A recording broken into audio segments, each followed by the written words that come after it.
Ух, ребят, смотрите.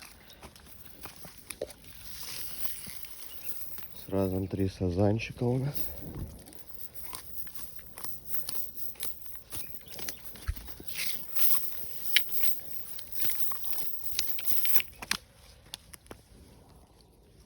Вот такой сазан у нас, красавец.